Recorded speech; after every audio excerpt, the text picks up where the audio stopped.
আসসালামু আলাইকুম। দুপুর 2:55 আজ রবিবার। বাংলাদেশ বেতার কক্সবাজার স্থানীয় খবরে স্বাগত জানাচ্ছি নাইজিন হুদাপ্রমি। কক্সবাজারে নারী উদ্যোক্তাদের ডিজিটাল মার্কেটিং দক্ষতা উন্নয়ন শীর্ষক প্রশিক্ষণ কর্মশালার সনদ ও প্রশিক্ষণ ভাতার চেক বিতরণ এবং সমাপনী অনুষ্ঠিত হয়েছে। আজ পাবলিক লাইব্রেরির হলরুমে জেলা প্রশাসনের আয়োজনে এবং প্রবৃদ্ধি ও জাতীয় মহিলা সংস্থার সহযোগিতায় এ অনুষ্ঠানের আয়োজন করা হয়। দুদিনব্যাপী এই কর্মশালার সমাপনী অনুষ্ঠানে প্রধান অতিথি ছিলেন মহিলা ও শিশু বিষয়ক মন্ত্রণালয়ের সিনিয়র সচিব মমতাজ আহমেদ।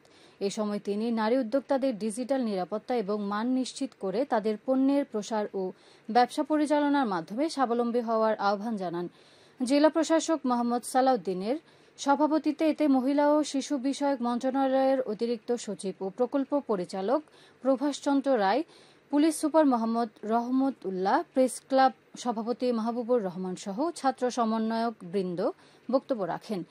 এ সময় জাতীয় মহিলা সংস্থার অধীন তৃণমূল পর্যায়ের অর্থনৈতিক ক্ষমতায়নে নারী উদ্যোক্তাদের বিকাশ সাধন প্রকল্পের 7টি ট্রেডের 5 শতাধিক প্রশিক্ষণপ্রাপ্ত ও প্রশিক্ষণার্থী নারী উদ্যোক্তা উপস্থিত ছিলেন। পরে গত দুদিনের 260 জন প্রশিক্ষণার্থীকে সনদপত্র এবং এর আগের 300 জন প্রশিক্ষণপ্রাপ্তকে 29,08,200 টাকার প্রশিক্ষণ ভাতার চেক বিতরণ করা হয়।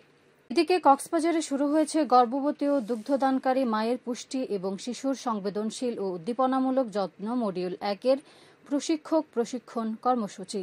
আজ অরুণোদয় স্কুলের সম্মেলন কক্ষে জাতীয় মহিলা বিষয়ক অধিদপ্তরের আয়োজনে মা ও শিশু সহায়তা কর্মসূচির আওতায় দুদিনব্যাপী এ প্রশিক্ষণের উদ্বোধন করা হয়। উদ্বোধনী অনুষ্ঠানে প্রধান অতিথি ছিলেন মহিলা ও শিশু বিষয়ক মন্ত্রণালয়ের সিনিয়র সচিব মমতাজ আহমেদ। প্রধান অতিথির বক্তব্যে সিনিয়র সচিব বলেন, মা একটি শিশুর বেড়ে ওঠার সূতিকাগার, তাই মাকেই তার শিশুর জন্মের পরের পরিচর্যাগুলো যুগোপযোগীভাবে করতে হবে। এক্ষেত্রে প্রসবের আগে ও পরে গর্ভবতী মায়ের পুষ্টি নিশ্চিত করা খুবই গুরুত্বপূর্ণ বলে উল্লেখ করেন তিনি। জেলা প্রশাসক মোহাম্মদ সালাউদ্দিনের সভাপতিত্বে এতে মহিলা ও শিশু বিষয়ক মন্ত্রণালয়ের অতিরিক্ত সচিব Prabhashchandra Roy, civil surgeon doctor Asif Ahmed Howlader, মহিলা বিষয়ক অধিদপ্তরের উপপরিচালক সুব্রত বিশ্বাস, জেলা পরিবার পরিকল্পনা অধিদপ্তরের উপপরিচালক বিপ্লব বড়ুয়া বক্তব্য রাখেন। এতে উপজেলা স্বাস্থ্য পরিবার পরিকল্পনা এবং উপজেলা মহিলা বিষয়ক কার্যালয়ের কর্মকর্তা এবং বেসরকারি সংস্থার প্রতিনিধি বৃন্দ অংশ নিচ্ছেন।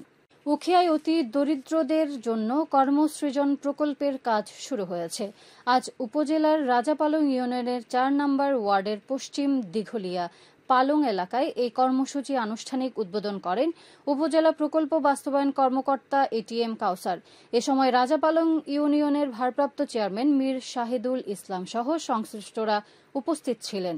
উপজেলা প্রকল্প বাস্তবায়ন কর্মকর্তা জানান, কর্মসৃজন কর্মসূচির আওতায় 5টি ইউনিয়নের 40টি প্রকল্প বাস্তবায়ন করা হবে।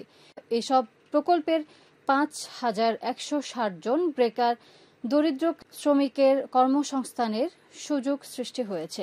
টেকনাফে কলা চাষে আগ্রহ বাড়ছে চাষিদের। পতিত জমি, পাহাড়ি ডাল ও পুকুরের পাড়ের বিভিন্ন জাতের কলা চাষ করছেন তারা। এর মধ্যে রয়েছে বাংলা, সুপ্রি, চম্পা ও আনাজি কলা। কয়েকজন কলা চাষি জানান, টেকনাফ উপজেলার প্রতিটি হাটবাজারে কলার চাহিদা রয়েছে। এছাড়া বাজার মূল্য ভালো হওয়ায় চাষিরা আর্থিকভাবেও লাভবান হচ্ছেন। উপজেলার বাহারছড়া, হোয়াইকন, নীলা ও সদর ইউনিয়নের কলা সুস্বাদু, পুষ্টিকর ও ফলমারিন মুক্ত হওয়ায় এর চাহিদা বেশি বলে জানান একজন কলা চাষি। কলা গাছের বিভিন্ন অংশ সবজি হিসেবে খাওয়া হয়, পাশাপাশি কলা পাতা দিয়ে তৈরি তৈজসপত্র শৌখিন সামগ্রী হিসেবে বিক্রি করা হয়। তাই অন্যান্য ফলের পাশাপাশি কলা চাষে দিন দিন আগ্রহী হয়ে উঠছেন চাষিরা, বললেন উপজেলা কৃষি কর্মকর্তা মোহাম্মদ জাকিরুল ইসলাম। উপজেলা কৃষি কর্মকর্তা জানান, টেকনাফ উপজেলায় 30 হেক্টর জমিতে বিভিন্ন জাতের কলার চাষ হচ্ছে। টেকনাফ উপজেলার সাবরাং ইউনিয়নের শাহপুরীর দ্বীপ এলাকায় যেটিতে বড়শি ফেলে 25 কেজি ওজনের একটি সাগরের কোরাল মাছ পেয়েছেন একজন জেলে। স্থানীয়রা জানান, প্রতিদিনের ন্যায় জেলে মুজাম্মেল আজ সকালে মাছ শিকারের জন্য বড়শি দিয়ে জেটিতে যান। বড়শি বসিয়ে অনেকক্ষণ অপেক্ষার পরে দুপুরে 25 কেজি ওজনের কোরাল মাছটি তার বড়শিতে ধরা পড়ে। মাছটি পেয়ে উচ্ছ্বাস প্রকাশ করেছেন জেলে মুজাম্মেল।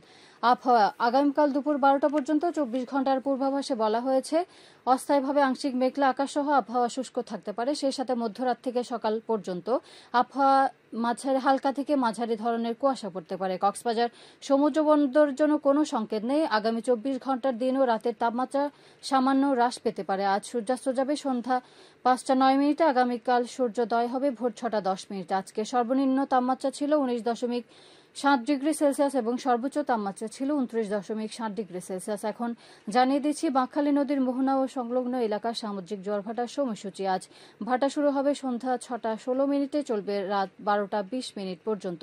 পুনরায় জোয়ার শুরু হবে রাত 12টা 20 মিনিটে, চলবে আগামীকাল সকাল 6টা 9 মিনিট পর্যন্ত। ভাটা শুরু হবে আগামীকাল সকাল 6টা 9 মিনিটে, চলবে আগামীকাল দুপুর 12টা 39 মিনিট পর্যন্ত। খবর শেষ হলো। আমাদের পরবর্তী খবর প্রচারিত হবে আগামীকাল সকাল 9টা বেজে 25 মিনিটে।